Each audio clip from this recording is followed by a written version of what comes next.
I'm happy to start. So my name is Julian Kardos. I am from New Zealand. I work for a company called Energy Tech AI, which is based in ECIL, but headquartered in Auckland, New Zealand. We are a retail energy company. It's a bit different in New Zealand. It's an open market. You can choose your electricity provider, which you can't do here in Telangana.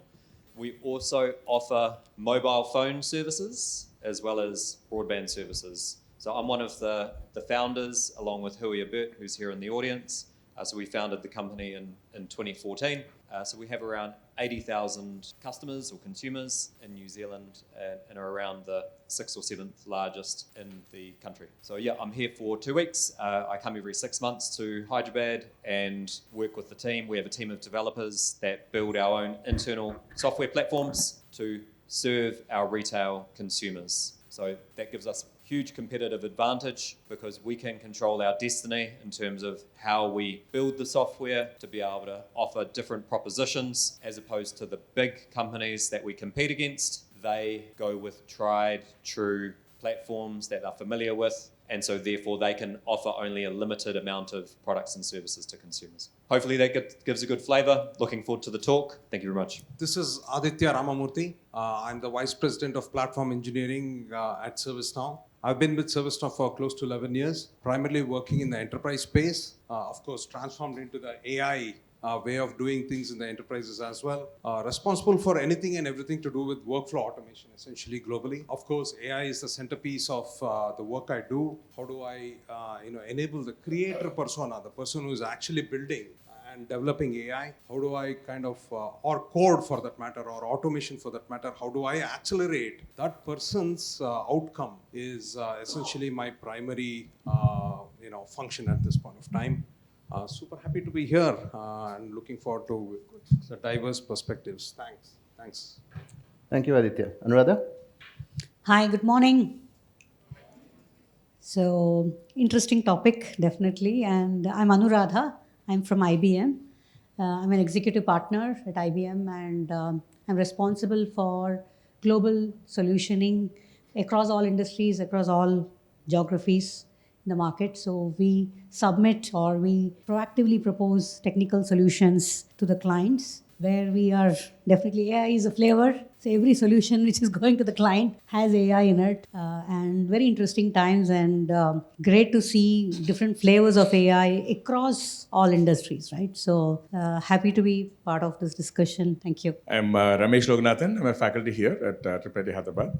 I anchor, we are organized as research centers. IIIT doesn't have departments. We have 23 research centers and 7 research translation centers. I'm attached to one of the research centers, which is the Software Engineering Research Center, and many of the translation centers I'm involved. So I'm very excited about creating solutions from research anywhere. Could be government, could be NGOs, startups, industry. So that's my kind of primary activity here.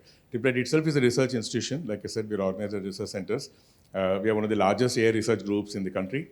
About 50 faculty and almost 500 research students. We also among the top few in the country for research output also, publications and journals and conferences and such. And we're just 27 years old. We're a private university today as per government norms, but our sole promoter is the government. Not many know this. So a lot of things happen here because we have the absolute autonomy that was given. So happy to be here. Looking forward to I think I'll be on the minority on this panel, but yes, looking forward to the discussion. So let's determine that and start this, Professor and all of you.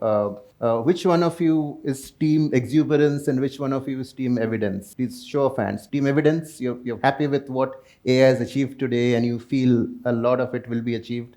Yes? I didn't understand the difference between evidence. Hype, reality, exuberance, evidence. Yeah. Evidence is the reality. Yeah.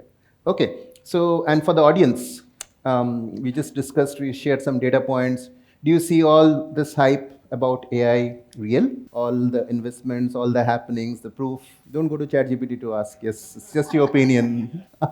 Okay, so the jury is out here. At least here there's a little bit more clarity. How do you really distinguish that, and what gives you the confidence today to say that, hey, what you see today is really, you're happy with the reality, the evidence that is there, what your AI has achieved till today, and what it promises to achieve, what gives you confidence there? And maybe all of you could go down the table. I mean, people who are in that side, and if you you feel that right now there is a lot more exuberance, hype, the results have not yet arrived? That point of view also can come in. So each one of you, please go ahead. Aditya, you want to start? Yeah, I can get started. Fair question. At the end of the day, you need to, hey, I paid 1 rupee, give me 4 rupees out of the outcome. Is essentially Right now it's the reverse. Well, yeah, now it is, hey, I've invested 4 rupees. Where is that 1 rupee? Where's that 1 rupee? To be honest, I'm on the far side and I see evidence because I come from the enterprise side. Yeah. At the end of the day, I know I have a significant conflict here with many people, but at the end of the day, I think the measure is on productivity and are there paying customers who will actually pay and see value, right? I agree with Achyuta's assessment there where, if I go by the industry, let's say an enterprise industry, not all personas have succeeded. Let's be honest about it. Right, and there are only a few personas. If you look at a typical industry, if you look at the creator persona, right, or the agent for that matter, agent is somebody, hey, you call to find a customer support kind of an activity. Those two areas have seen significant impact, and we are able to see it. The end goal is, hey, because of let's say creator is a developer in the simplest terms. It's not necessarily that, but the creator persona is some developer. We have definitely seen the throughput of the entire process, not only from developing code, but the CI/CD as we call it, into actually production. We have seen some significant progress in the range of 25 to 55% value creation in terms of the creator persona. What this essentially means, the productivity has scaled up, and that is the value we are able to see. The second area that we are able to see some value is around the agent persona. Hey, I'm making a call. Can I completely delegate it to AI so that you have an issue resolution and it doesn't get redirected to an actual human being, where only very specialized, super important use cases are valued and answered? Well, so that's where my opinion is. Yeah. I agree with there are other areas like in fact this is an old conversation. In fact, I think me and Ramesh had this long ago also. Like 25 years ago, when Selenium, the QA automation tool came, they said we'll fire all the QE 25 years ago. I'm talking about 98. Yesterday I saw there's only 40% automation after 25 years. That's a reality. See, yeah. So it's also about the persona which is able to adopt and which is able to value and actually bring in the real world use cases and getting it done. There needs to be significant leadership commitment to make this happen, and it should be organic in my opinion. And I think wherever there is such an impact, like the creator and agent I mentioned about, very specific targeted example, I do see productivity gains, and I think that will continue in other areas as well. So that's my opinion at this point of time. Sure. And I buy your point on the productivity piece. What we have seen is that, while productivity gains are definitely there, 60, 70% in some cases, 30, 40% baseline, companies have struggled to scale it up in pilots, in smaller projects. That has been there, but moment you want to scale it up at a particular level, there has been struggles. But we'll hear more. And by the way, I'm not on the other side. I'm from an organization which believes services and software is the future for the tech industry. And that's something that Phil has driven. And we also believe it's a $1.5 trillion opportunity where minimum human intervention, maximum software, that's the future of services. So that's there. Julian. I think the question to ask, Achyuta, is like, why is it that it's not going past pilots? And that is because pilots, you can reframe your problem. You're just demonstrating the power of a technology. Right. You hit a snag, you can reframe your problem. Yeah. Real world, you can't reframe. Yeah. The technology is grossly inadequate, right? It will solve, like you take well-bounded problems and you have enough data, enough people, like expenses, like $4 to $1, right? Yeah. You have to invest a lot in it. Automation is not 40% because tools don't exist. It's at 40% because it's extremely expensive to invest and maintain. Build is easy, maintaining test is very, very hard. Right. I'm sure at some point, if it's 40%, it would have gone up to 50, 60%. Next release, it breaks and you don't have the bandwidth to go and fix it. Yeah. So the current tools are not resilient, and it's not easy. It's a very tough problem to have resilient testing tools that can adapt to changes in the software. Agree. And same with AI, it's extremely hard. I think reality will hit next year for sure. I was hoping this year. Next year for sure. I think the stock market correction is an indication. And it will solve problems, but will be very targeted problems because you have to invest a lot in it. It will solve problems, but it's not like everybody says just about anything and everything it cannot do. Yeah. Period. It will not go beyond POCs. It's very easy to demonstrate in a POC. When you take to production is where you hit all the snags and you can't work around those. You can't reframe your problem. Real world is real world. You can't reframe it.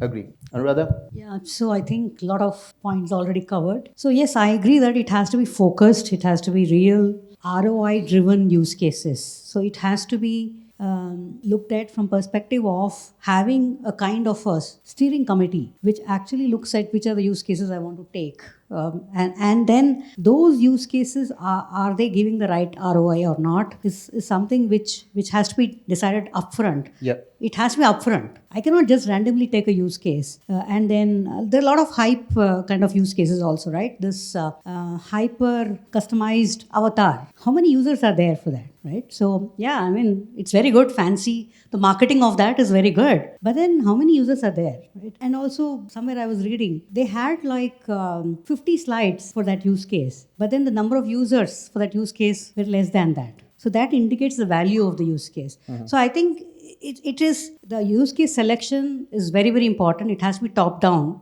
It cannot be just randomly selected. And then because as you said, it's a cost. So there has to be a board which should be set up so that it is identified properly. Yeah. Then yes, it can get into a reality mode. Definitely there are a lot of fantastic use cases, fantastic examples where we have seen value in the industry itself, right? Supply chain is one example. Operations, whether you take HR, whether you take IT, or we take sales, marketing. I mean, there are so many use cases which are really valuable, and there is definitely a lot of value in going for it, right? So that's what I believe. So there is both extremes on both sides, and we have to create that balance. Right. And I think unlike other technology, waves where one technology or one use case worked for everyone, in AI, I think it's a lot more customized at an organization level.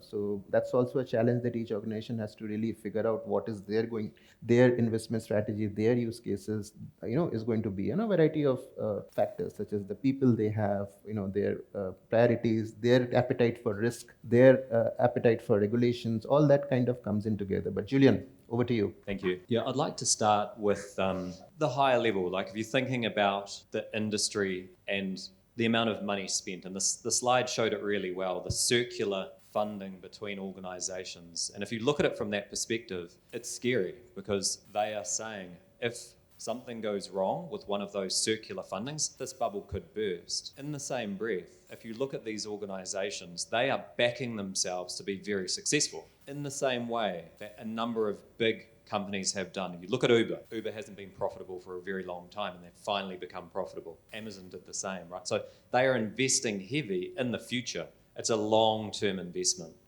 right? The risk comes if something goes wrong, right? And the big risk there is the infrastructure, right? Because that's physical. There's a lot of physical money that they're going to have to put in to make that happen. And yeah, they're going to need the revenue. And there's gaps, there's big gaps. So they're banking on something changing between now and then. Maybe that's general intelligence that helps move them forward. Uncertain, yeah. But when we come down to the organizational level, look, I resonated really well with your slides. It's a journey very similar to what we're on. It has to be at an organizational level if you're wanting to do a transformation. It has to be CEO-led. The challenge is maturity, right? People don't know what these tools can do, and they're immature, right? We're still learning. We don't have all the tools. We don't have CI/CD for AI, right? It's not there yet. So how do we expect to scale if we don't have robust processes in place to be able to support, that journey? And that's difficult. And so that's why we have these little POC pockets. The governance isn't there, right? We don't have the controls. There's a lack of IT controls in this space. What's the push to production cycle? What's the dev process, the stage process, the deployment process? How do we measure that? How do we know the efficacy? How do we check the return on investment? There's this huge gaps and huge opportunity, for platforms to come through and find these gaps and say, right, I'm going to build a platform that helps that development life cycle, that helps give me insight into what my agents are doing, to understand if I'm getting return on investment. But that's not there yet. So my view is it's coming, right?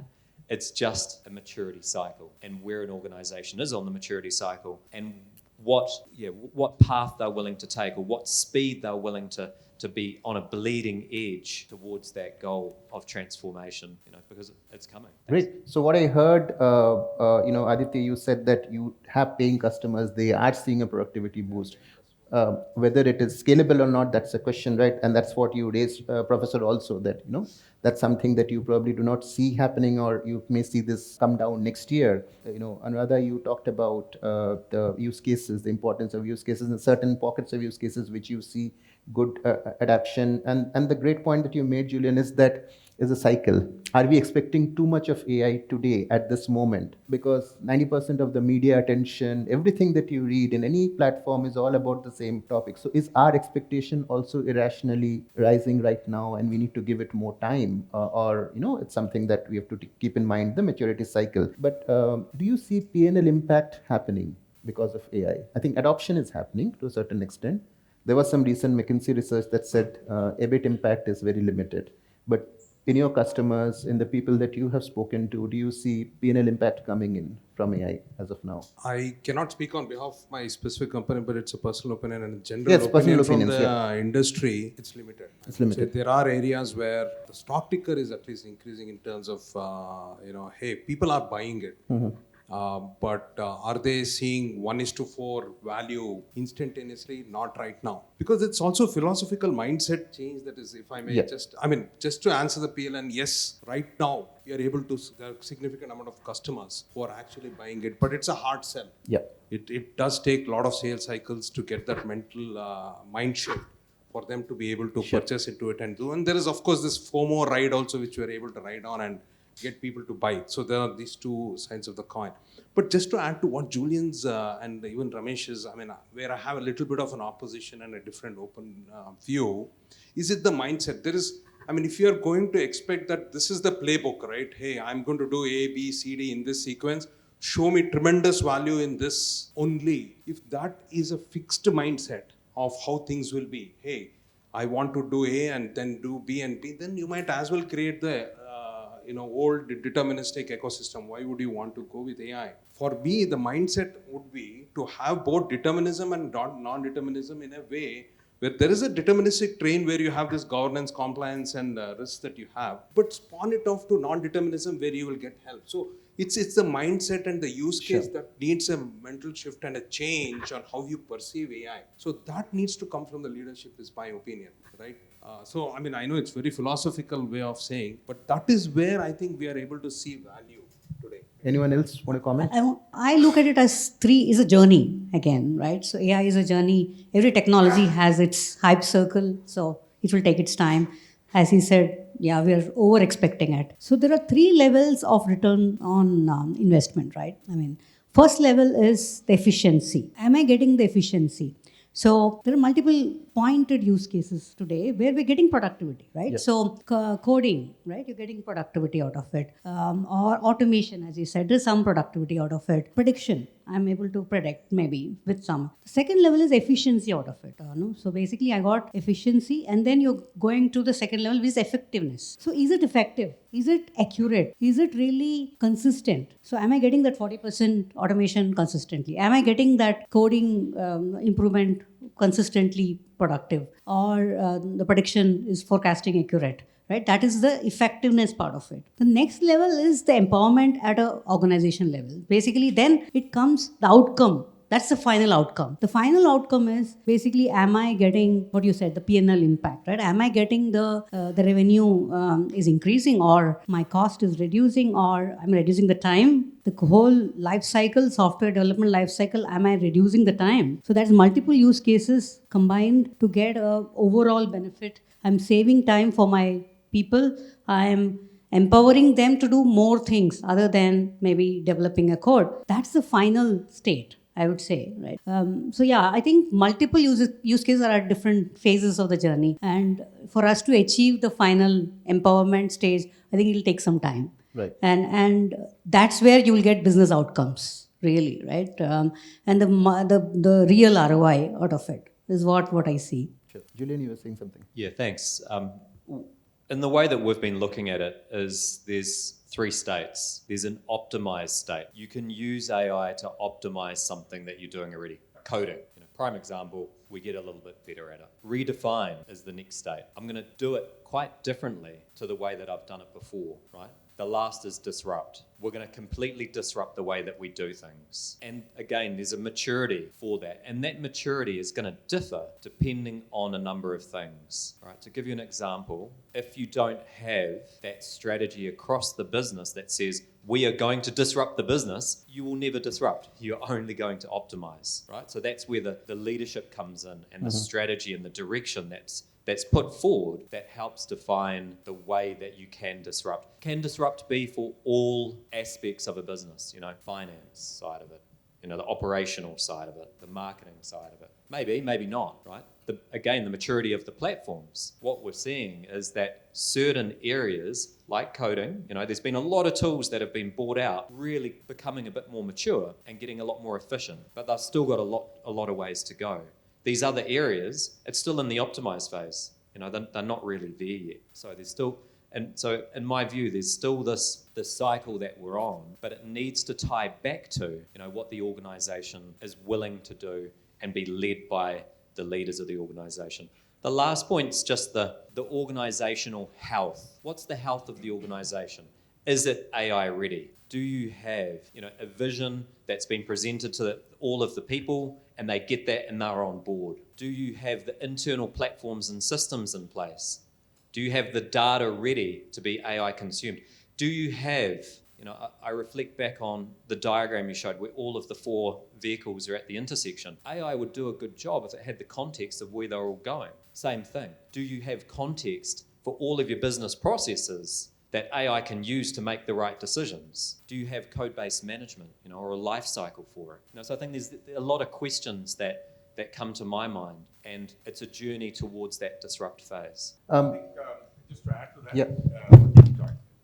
Yeah, just to add to that, I think the reason, while the leadership mindset and the organizational mindset is required for any change, right? It's a good thing always to have. We embrace anything that's new coming up, and if you're not willing to change, then change won't happen. So that is definitely a given. I think the reason, like I think Julian rightly summarized, the state of the art of technology today is something that can only enable optimize, right? It can't enable disrupt yet. May happen. Some believe 2-3 years. Some like me believe maybe it's 10-15 years, right? But regardless, not today. It's heading there. And if, like Julian rightly said, if the levels of funding continue, which I see is very hard, if there's no EBITDA, if no bottom line impact, somewhere it will stop. So academic institutions are doing a different path altogether. See, if you look at it today, many of these technology frontlines were in academic institutions earlier. Today, it's the OpenAIs and the Googles that are investing in it. Now, academic institutions are continuing to do what they have been always doing, right? Which is like super optimized. You can't go and throw $1 billion at one problem. They will never have $1 billion to throw at one problem. So, like everything we do here, very organically optimized for very small compute because we don't have enough compute, right? The number of GPUs we have, while we have the largest cluster in academic environment in the country, or at least 1-2 years back, but that cluster is all the GPUs we have on campus. If you take IIT Madras, they probably have 20 such clusters, which may be half our size. But just at this cluster, we have to optimize even where we keep our GPUs. Regardless of which professor, which project got the GPUs, all of it goes into one cluster. And we have a very nice virtualization system that we built, queuing system. Yeah. And so we extract every penny out of that. Like none of our GPUs are idle even for a second in a day. And but given resource constraint, which is a general problem academic institutions will have, probably we have more than others, whatever they do are generally optimized for kind of lower resources. So that's now all these will mean something soon, right? When the money tap at least slows down, if not stop completely. Now they can't continue the way they were continuing, right? Yeah. If you look at the Chinese models that came saying that they've not used such huge compute. Now I don't think they got enough recognition, or some believe that they haven't shared enough information because they had access to a company that had like extremely large number of GPUs. So it's not clear exactly what it is, but if it is, but when something comes out of India, it will be kind of optimal because nobody has that level of GPUs anyway. So those are some of the kind of technology disruptions required to make it more mainstream. So what will be the India model? I mean, we have to see, for us, problem starts from data. Yeah. Right? And you can't we just did something, a number plate. I mean, you would think number plate recognition is a well-solved problem, right? It's well-solved problem in countries where it's extremely standardized. Yeah. No car or vehicle is without a number plate, right? And it's always visible because the penalty is if it's not visible. Now, we did a pilot here after the transport department tried many other off-the-shelf solutions. And many solutions are built somewhere, somebody just licenses it and deploys it. They can't even make any changes to it. For us to just get an ANPR working, where we had a decent open source model we started with, it took us almost 4-5 months to get working on trucks. This was on trucks on highways and for the transport department. Just an ANPR takes, like we had to get more data, we had to optimize the model after that to work for those boundary conditions. Just to get ANPR working, it took us 4-5 months to get the model and then deployed and such. And now I don't think any company would be able to do what we did because they probably don't have access to that, right? They're not working on, number plate problem is not a commercial problem. And so no commercial company is going to go solve that problem because it's a government use case by and large. So technology, I mean, today you pick the right problem, invest the right time. So since there's a lot of time, energy, effort that has to go in to make it work, you have to pick the right problem, right? That's very important. And that problem should be picked based on the current state of the art of technology, right? And the technology is what it is. Sure. And keep the cost in mind. So sometimes some of these things can be done easily today because OpenAI is giving virtually for free. Today, 80-85% of the company is loss making, right? Their losses are around 80-85%. Almost entirely on compute. That number is what they spend on compute today. And like, so you can say that like they're earning enough to pay their salaries and they're losing completely on compute, which is more than 80%. Now that can't continue, right? So you have to optimize it for current constraint, which is like compute will start mattering soon. Will start to matter soon. And the technology assets, I mean, you have to understand the limitations and then have ways of working. Since you have to work with it, you have to pick the right problems where it's worth investing. The value, I agree, need not always be EBITDA bottom line value. There could be efficiency value, there could be better accuracy, any kind of other value also. But the value should be there to the business, so they are willing to invest that level of time and effort. Sure. So on a related note then, we have leaders over here, right? I mean, what would be the right balance between taking those bets? You can't sit and wait for the technology to mature and then jump in, because the maturity curve will be different for each organization. So something happening in some other industry will not probably be same for you also, right? So what's the right balance to get into choosing these bold AI bets, making those bets, and skepticisms about, return on your investment, return on your risk? So how do you, as a leader, what are the best practices that you can think of that will lead to successful AI adoption and or understanding of AI? The adoption may not happen at a high level today, but how do you formalize a successful AI plan? I mean, maybe any of you can get started. Yeah, Julian, go ahead. Yeah, thanks. I reflect on some of the examples you provided. How there's some sort of agent that can be made available. That's a use case for a customer to interact with. That's a use case that's known and it's relatively easy. So therefore, picking the right use case. If someone tries to pick a complex use case to try and solve, and also it's not actually that valuable, meaning it's not impacting the organization that much, then that's the wrong one. So first off, people need to choose the right use case. Choose one that's going to be valuable to the organization and choose one that's easy for AI to work with the technology. Once you have that, it's really, in my view, around the return on investment, understanding what's the current numbers. What are you solving for? Are you trying to reduce your cost to serve? Are you trying to improve the efficacy of your marketing? What is it you're solving for? Benchmark that. Okay, what do we spend today? Now, how is AI improving that during the sort of deploy or the POC phase? If it's returning, fantastic. There's a tail. It's not going to happen straight away. When you're measuring these numbers, it takes time for those numbers to flow through your financials, right? So therefore, you do need to stay the course a little bit. And again, that's the maturity. People are coming out of POCs now, getting into production. They're not seeing the numbers. Maybe it's because the financials haven't updated you, right? You need to give it some time to flow through. Then do it, rinse and repeat. Find more use cases. Start to explore. You've built capability through the teams. You're starting to adjust the organizational structure to be more AI ready. You've got the data AI ready, and then you can start to accelerate the transition.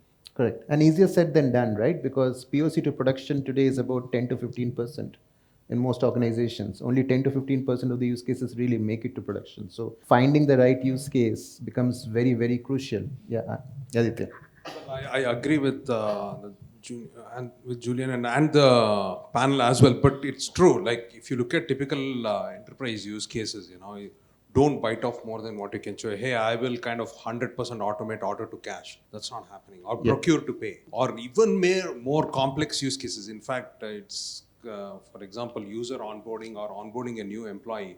It looks simple, but I think that's one of the most complex enterprise use case. I'm talking from the enterprises. Pick smaller part of, that's where I said, there is determinism in how you do it. Kind of spawn off things where you can bring in non-determinism, like the agent, give it away to an agent, like, whatever particular small processes. That's an, commitment and an investment you have to make from leadership. I am going to do this. Otherwise, you're going to run out of fuel or, miss out on the opportunity. So don't have to change your order to cash, but change smaller components like document scanning maybe, automate smaller parts and then amalgamate the whole thing into success. Identify those smaller bits is the way to go. So don't bite more than what you can chew. Anuradha? I think it all starts with having a very broad and bold vision first. I think we should not be limited by the use cases. First, a leader has to think, what do you want to achieve, first of all, right? I mean, do you want to become the most productive organization? Do you want to become the most client experience I want to improve by 50%? Whatever, right? Whatever is your vision, I think that's first very, very important, right? Now to achieve that, now you should get ideas from your leadership, your teams, and then look at prioritizing them. That's very important. You have to be focused on your vision always. Or else there's so many use cases out there that you get lost in it, right? So there has to be that focus that is it aligning to my vision? Is it aligning to what I want to achieve as an outcome? That vision has to be tied to an outcome. It cannot be just random statement. I can make a lot of statements, but it has to tie to some number, some KPI, something which is disruptive for your organization. It can't be like, I want to improve by 5%. That's not. Something really very bold. The leader has to make that. That's the leadership which will then set the tone from the top, saying, this is what I want to achieve. Now the whole team knows what they want to achieve. And their ideas are also disruptive, right? As he said, optimize. It has to be very disruptive. It has to be really out of the box, right? And then prioritize each one. Be ruthless on the prioritization. Saying which one I want to pick up. 2 or 3 maximum at a time. You don't want hundreds of use cases and then picking only 3 out of it. That's not what we want. But when you pick up that use case, you make it a success. That's very important. So you run it as a live project that I'm going to take it to production. That should be the focus. So I should have the right governance, the right data. I should have the right data management. You should not run it like a pilot. You should run it like a live project. Then only I'll be successful. Pilot is always a pilot. I will never give that importance to it, right? I have to give importance to that prioritized use case I've chosen. I have to have weekly governance for it. Where are you? Are you getting the right support? And it has to be cross-functional leadership. It cannot be, if you are looking at a goal at a company level or your unit level, it will be cross-functional. So it has to be the goal of all those functional leaders who are there. So they'll have their use cases specifically. All those have to be successful for the company to be successful. So I think that's how it has to flow down. Data. There has to be a focused team for data. How do you manage the data? Is it transparent? Is it usable? Do you have the right data? No, all that has to be there. Then the governance part of it. Ethical. Is it ethical? Am I following the right regulatory principles? Am I secure? So all this is a framework. It cannot be run like a pilot. I feel even if you're starting small, but you should start small. Don't start big. At the same time, run it like a live production project or a transformation project. It's a transformation. It's not something which you just want to do it. It's a AI projects are mostly transformative, right? It has to be run from the top. At the same time, drive those outcomes. And it has to be run like a proper transformation engagement is what I believe. Then yes, you will succeed. And I completely resonate with what you said, Anuradha. In fact, what we have seen in our analysis also is that companies who are at the higher end of AI adoption, they actually do lesser POCs, but their POC to production ratio is 3x higher. That's the difference between laggards who actually are a lot more distributed and try to do too many things, but then they're not able to decide on what to take to production, what to really move ahead. And it all builds down on the vision that you pointed out, Anuradha, right? I mean, if I'm an organization, how do I reimagine myself as AI powered, or AI being central to my organization? One of the most interesting conversations I've had with a company is that they set a goal saying that I want to grow my market share by 30% through AI. Now, that's a strategic vision that the organization has set. It's not about making my agents more productive or making my calls better, shorter, etc. Right? It's all about a market share gain. And that goal actually helped them drive their entire AI strategy across the organization. So I think setting that big goal and then trying to then identify what to do and then really seeing it through. How do you not make it 10 to 15% ratio of your POC to production? How do you make it 50%, 60%? I think that's the big one. So there are three parts right here. Yep. One is it's all said and done, it's not like technology landed overnight, right? Yep. But it is very visible overnight. Yep. Right? It just happened 2 years back. We did for Fly Dubai an auto classification of support emails back in 2016. With a data set of 30,000 mails they gave us. A mail comes and automatically the ticket gets logged. They said in the 36-hour resolution, 24 hours was going because somebody had to open that mail to log the ticket. So straight away they brought it down to almost 12 hours from 36 hours. Simple problem. Now, we're talking about such problems getting solved even today. So this was possible even 9 years back. So it's a continuous evolution, just that the visibility and awareness has gone suddenly sky roof. Right. So now, assuming it is real, you can't afford to ignore. If it's a hype, then it's okay. Right? Even if some amount of it is real, all of us agree some amount of it is real. Whether it's 20%, 80% is the question. You can't afford to ignore. So for that sake, you need an AI strategy at some level, whether the CTO office does it or somebody else does it. You need to be mindful of the shifts so that you don't get kind of out-disrupted. And see how to fit. That's one part. Just be aware of it. Second part is the problems are problems. I think problems come first. Right? You have your business needs. Right? And those need to get solved, and to solve any of your business problems, whatever technology serves best, you will do it. Yeah.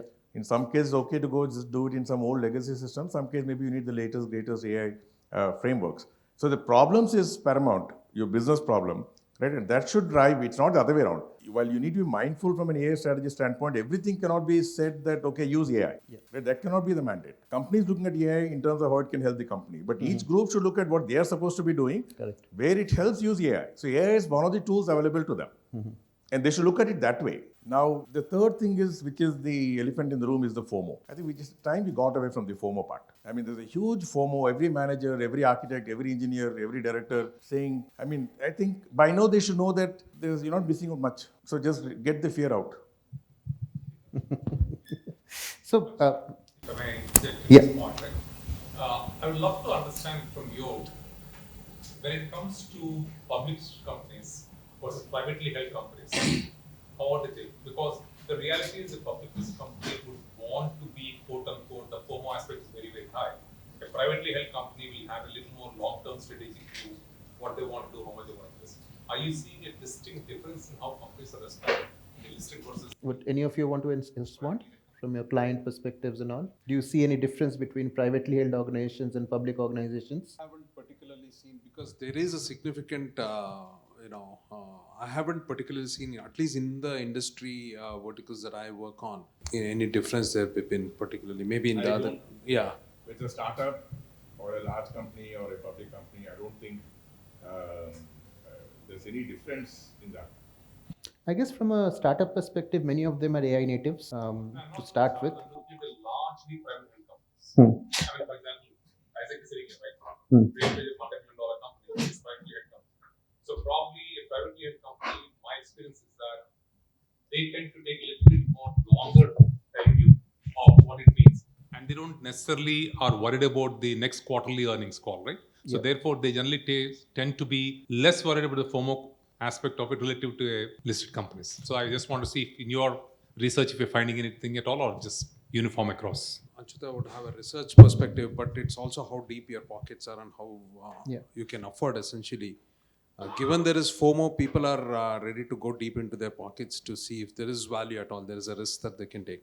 But one very good point that Ramesh brought up is, just to add to his point and to add on to you, Bipin, is yes, we did solve 9 years ago.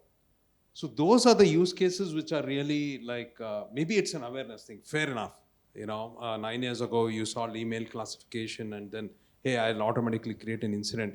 That's where I'm saying target those use cases which are, which you can solve at the siloed level itself. Don't go and solve for your order to cash, complete flow. In that where an agent comes or look at an email, or there is, hey, do some email classification. Those are some problems because tomorrow you either classify 70% correctly or 90% correctly, it doesn't matter. It's not going to hurt. But if you say, hey, only 96% of the time your account will open, no enterprise will buy your stuff. That's not enterprise. See, we are looking at enterprise. We are looking at real world problems. You can't go and say my agent will work 96% of the time. 96% time we will transfer your money. Like it doesn't make sense. So I agree with those cases. Those are the cases. Then slowly, land and expand. And I think it will work. And I'm seeing that kind of transformation happening. And that's where there's a reality check. I agree. But it has to be, don't buy it too much. Yeah. You're going to suffer. It's so expensive. And there is one more, this is my personal, I think non-determinism will have to decay into determinism at some point of time because you learn over time because it's a business process. So use non-determinism to gain a sense of, hey, here is how my processes are. Eventually, at the end of the day, you have a bunch of APIs you're going to call, right?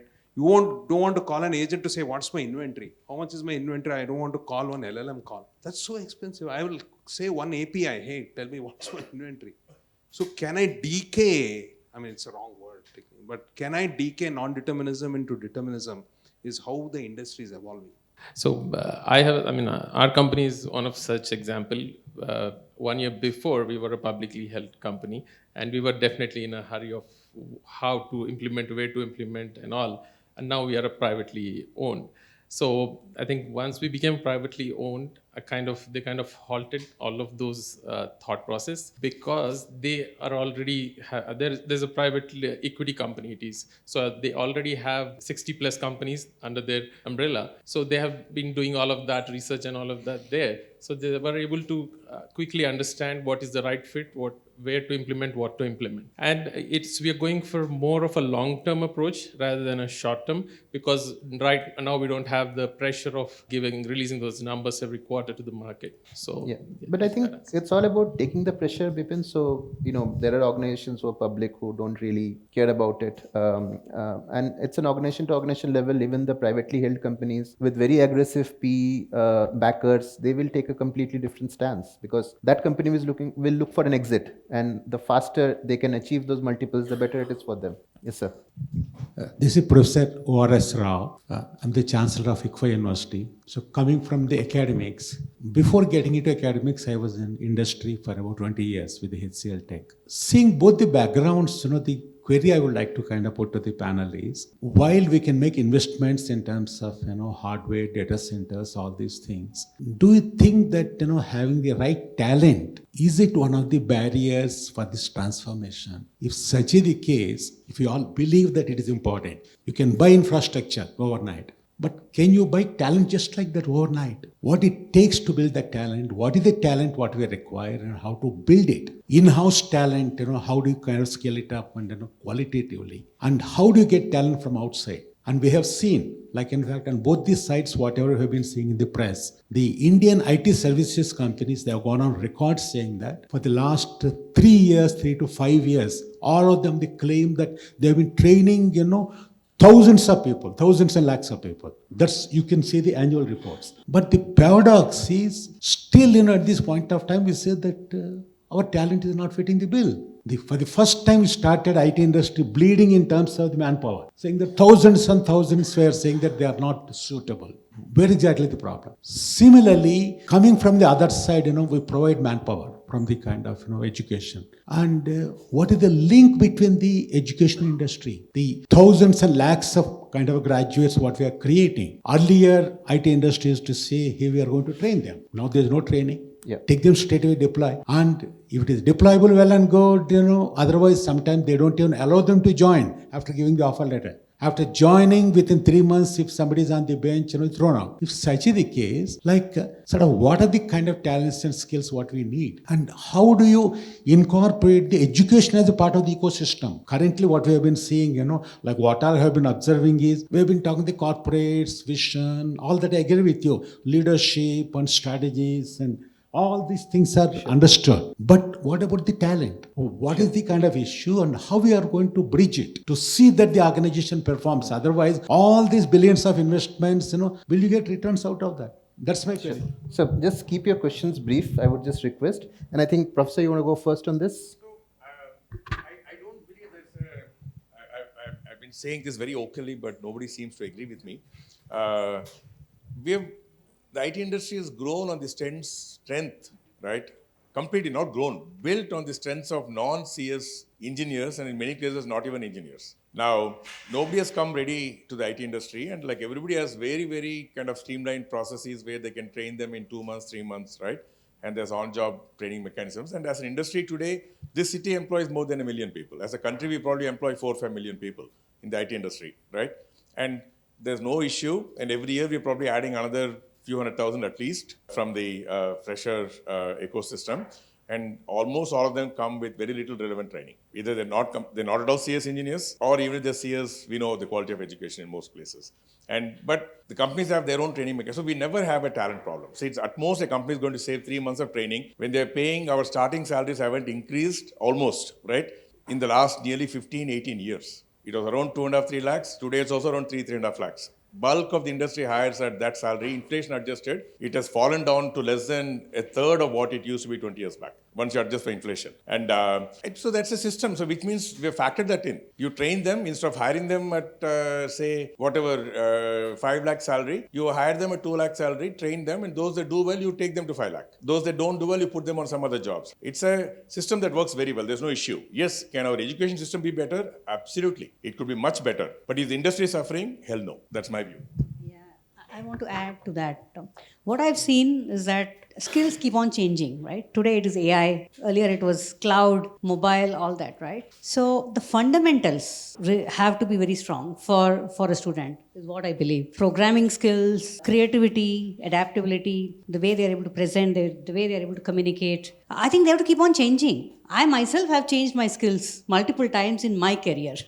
34 years, I've changed so many times. So the skills keep on changing. So the adaptability is very important of the individual. And that's what I think maybe we have to teach more in the colleges. Maybe how do you really be more creative, able to take on a new thing and learn quickly? Because that's a skill which is required in the industry today. And yes, he said we try to train and all that. At the same time, how they are able to get into a project, learn quickly and really deliver. I think that's fundamental. And that's a soft skill as well as the basics, programming skills. So if I look at AI itself, what do we need? So I will categorize them as 3-4 types. So one is a user of the technology, right? So all in an organization, everybody has to be knowing to use the technology, depending on their role. A project manager will need to use tools. A developer should know how to code using some AI tool. Business analysts need to have the domain. So each one have to know how to use the technology. That's a basic skill. And that we teach to everybody in the organization. That's one basic skill. The second skill is I'm developing that particular use case. Then I need to have deeper skills. So I need to know program. I need to know Python maybe. I need to know, maybe if I'm a data, I need to know data skills. So depending on that, I need to go deeper. I need to know how to develop that use case. So that's a separate use case. And then I believe AI is also having a lot of business industry knowledge is also very important. You need to know, for the right selection of the use case, you need to know where it will make the maximum impact. As you said, pointed use cases. That comes from knowing that industry and then identifying the right impact, right? So I think different types of skills are required for running an AI project. And yeah, depending on that, the person is given the training in the industry and they then excel. But the basics, as I believe, still remain, and they have to be good at it for them to sustain in the industry. So we talked about the entry-level freshers, right? And maybe Julian, Aditya, do talk about from a leader perspective, right? I mean, what leadership skills are required today in this age of AI, right? I mean, do you see that lacking? What are successful leadership skills to drive more adoption of AI? Not from a junior level, from a senior level, right? Yeah, understood. I've just got one actual challenge to your comment. You said Python. I completely disagree. In my view, the new generation don't need to know coding because AI is going to be way better at it. Yeah. And it's actually more around what we're still trying to figure out. What are the roles that will participate in new AI sort of led or human-led AI operated companies? And those roles, until you understand what's required, it's actually a really difficult question to respond to, right? Because you don't know, it's still evolving. However, there's certain things that we do know, right? We still need to be able to provide, customers services and things like that in terms of what products do we need to offer them. But in the same breath, you're going to have all these agents that are going to help, right? So it's actually, how good are you at understanding an agent? How good are you at tuning the agent? How good are you at monitoring the agent? How good are you in determining which agent needs to help which agent, and creating an orchestration of agents, right? But that's not only in the agent world. So what happens when agents start to get superseded by more general intelligence, right? So I think it's a challenge, and I think it's a big problem, but all I can say is that the more people are good at communicating, communication in my view is the number one lacquer that challenges especially the Indian, freshers that are coming out. They struggle to be able to have a conversation, to be able to have an opinion. It's certainly changed over the years, but that to me is a big difference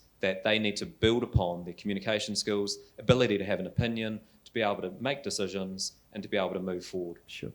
Anything else you would like to add? No, I have to agree to Julian that we have definitely, the biggest challenge that we have today is that the system is going to code for you. I think the L1 and L2 kind of support ecosystems will kind of wear away. In fact, I built a quick home automation in like 20 minutes yesterday to be able to lock the door, with the Raspberry Pi. So I'm just saying the amount of support that I'm able to accelerate into building this ecosystem is super fast. So I think it is getting democratized. General skills, would be more important. Being able to understand the business outcomes and situations, and how do I kind of, solve and create newer set of problems is something that we need to be investing people on. But fundamental L1 and L2, as I call it, that is likely going to wear out, but we are yet to see. It's a difficult problem to answer, but that's wearing out. There was one interaction. One note of caution there is that we've heard the same thing, right? We've heard the same thing in the early days of BPM, then we said RPM, then we said 18, 19, 20, we said AI. No less than Gartner said like 30-40% of the Indian IT industry will lose their jobs in 6 years, back in 14-15, right? If anything, by 20, the industry almost went 50% up. Forget losing any job. It grew, right? Same thing here also. Yes, we can, like one of our portfolio companies in the fund is a door lock company, by the way, wireless door lock, and extremely good tech company. They use a mesh network, and they struggle to deploy the doors in the hotels. It takes time, right? It's easy to build a prototype, but taking it to market is like, right? That's the problem with the POCs we are seeing also in the GenAI, enterprise GenAI. Very easy to do a prototype because you don't have limits. You can just quickly show something. You're demonstrating the power of something.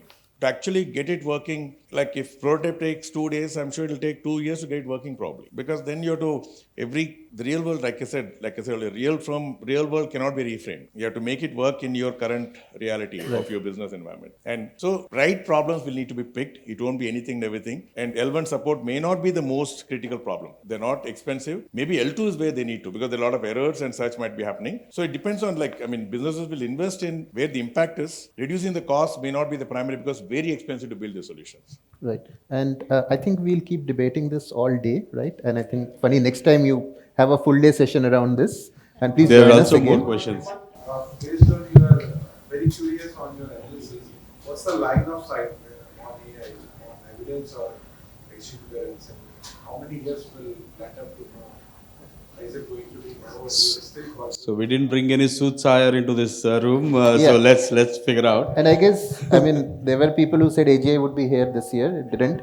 So the jury is still out. But I just want to leave you with one story. I was speaking to a friend of mine, and he has a daughter who's worked for about 3-4 years. And she was interviewed by a Japanese gentleman. And that gentleman said, "Do you know how to write code?" And she said, "No, I stopped writing code 3 years ago. But my job is to ensure that you get the best code out there. So my job is the checker. AI will write for me. I will not write code, but I will ensure that what you get is exactly what you're looking for. So L2 is the new L1, so as to speak. We talked about these levels, right? As an ecosystem, how do we align on that and how do we move towards that? I think that will be the challenge. No, I'm just telling you the kind of code that Anthropic wrote yesterday really impressed me. I've been like a coder for many years, though I'm in a leadership position. I was extremely impressed. Ridiculously great. So it is here.